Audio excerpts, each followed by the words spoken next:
Hujambo mtazamaji wa Zone Media, nikukaribishe kwa mara nyingine tena tujuzane yote ambayo yanajiri katika uga wa kimataifa.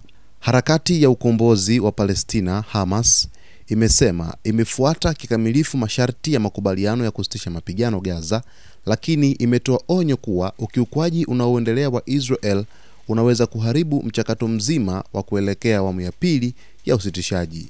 Kauli hiyo imetolewa na msemaji wa Hamas Hazim Kasim, ambaye alieleza kuwa hali ya utekelezaji wa makubaliano imeendelea kuwa ngumu kutokana na Israel kuendelea kukiuka ahadi zake.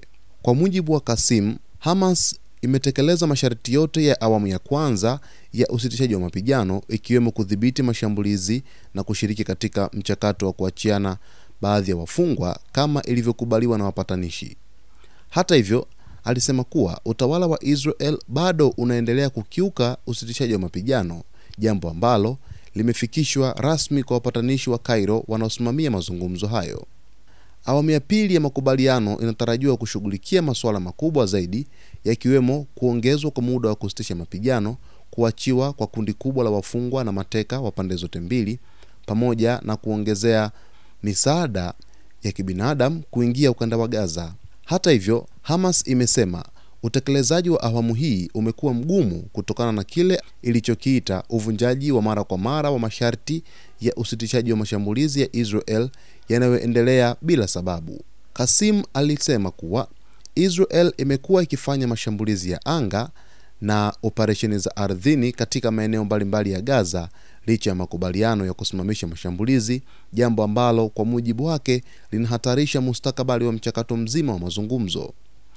Mashirika ya kimataifa pia yameripoti kuwa Israel imekiuka makubaliano ya usitishaji mapigano mara kwa mara, jambo ambalo limeongeza shinikizo kwa jumuiya ya kimataifa kuingilia kati.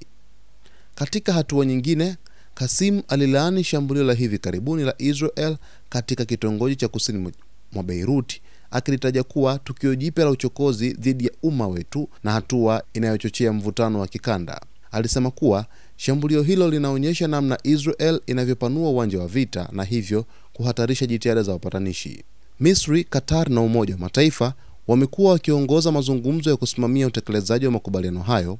Hata hivyo, ucheleweshwaji wa hatua za awamu ya pili unaonekana kuwa changamoto kubwa, huku kila upande ukitupiana lawama. Wataalamu wa masuala ya Mashariki ya Kati wanasema kwamba mvutano unaoonekana sasa ni sehemu ya changamoto za kawaida zinazotokana na makubaliano ya muda mfupi katikati ya mgogoro mkubwa wa kijeshi, lakini onyo la Hamas linaonyesha kuwa dirisha la mazungumzo linaweza kufungwa ikiwa jitihada za kudhibiti ukiukwaji hazitafanyika. Kwa sasa hivi wapatanishi wa mazungumzo ambayo yalifanyika Cairo wanatarajiwa kwamba awamu hii itapunguza mateso ya kibinadamu Gaza na kufungua njia kuelekea majadiliano mapana zaidi kuhusu mustakabali wa mgogoro huu. Hata hivyo, kauli ambazo Hamas imezitoa zinaashiria kuwa hali bado ni tete na makubaliano yanaweza kuvunjika ikiwa ukiukwaji utaendelea. Katika muktadha wa kawaida kwenye sakata hili baina ya Hamas pamoja na Israel, bado taifa la Israel kuna viashiria ambavyo vinaonekana dhidi yake vya kuweza kuvunja makubaliano ya kuweza kusitishwa kwa mapigano katika ukanda wa Gaza. Na Hamas imelalamikia kuhusu ukiukwaji huo wa makubaliano, ikisema kwamba awamu ya pili ya kusitisha mapigano Gaza inazidi kugonga mwamba, kwa sababu kwenye awamu ya pili kuna mambo kadhaa ambayo yanatarajiwa kuafikiwa, kwamba kuachiwa mateka wengi zaidi kwa pande zote mbili. Israel inatarajiwa kuachia wafungwa zaidi wa Palestina na Hamas kuachia mateka wa Israel ambao wamesalia hadi hivi sasa. Lakini kipengele kingine ni kupanua muda wa kusitisha mapigano, mfano kuongeza wiki nyingine au zaidi ya siku, lakini kuruhusu misaada mikubwa zaidi kuingia Gaza, mfano mafuta zaidi, dawa, vifaa vya hospitali, chakula na kadhalika. Lakini kipengele cha 4 ni mazungumzo ya hatua ya baadaye, kama kuanza kujadili njia ya kudumu ya kumaliza vita katika ukanda wa Gaza.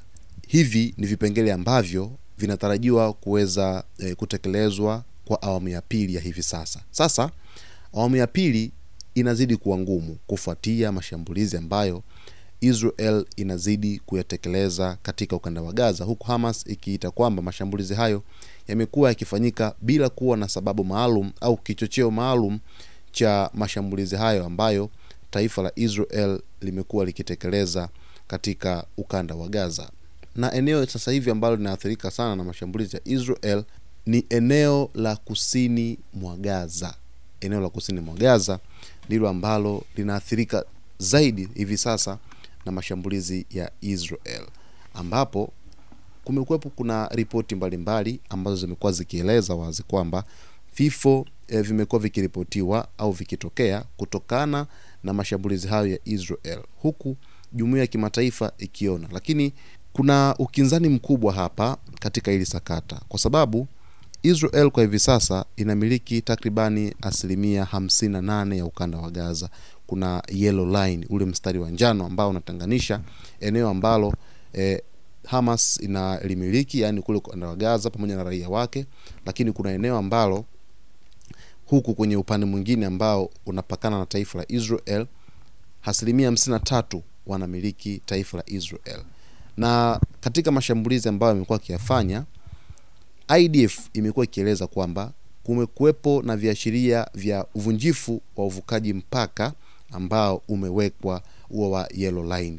Na vyombo mbalimbali vya habari kikiwemo chombo cha Al Jazeera kupitia mwandishi wake ambaye yuko Deir Balah katika eneo la Gaza amekuwa akizungumza wazi kwamba raia wamekuwa hawafahamu mstari wa njano ni upi ambao unatenganisha eneo ambalo IDF inalikalia kwa hivi sasa na eneo ambalo wanamgambo wa Hamas wanalimiliki kwa hivi sasa.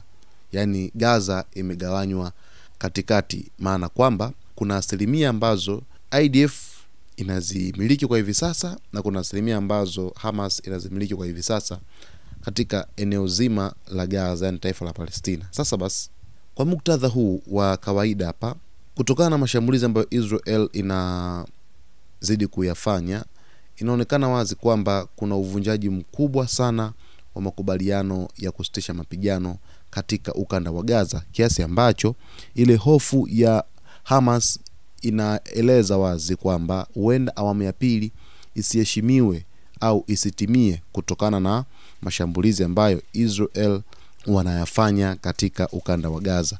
Na Hamas wamekuwa kieleza kwamba wamekuwa wakijitahidi sana kufuata ule mkataba wa amani wa Gaza na kutokuvunja masharti yoyote, na hawajanyanyua bunduki yao kuweza kufanya mashambulizi labda katika vikosi vya Israel katika eneo hilo. Zaidi tu ni Israel kuendeleza mashambulizi yake na kusababisha vifo ambavyo vimekuwa vikitokana na mashambulizi hayo ya anga ya jeshi la Israel. Kwa taarifa zaidi basi usisahau kusubscribe, kulike, kucomment pamoja na kushare.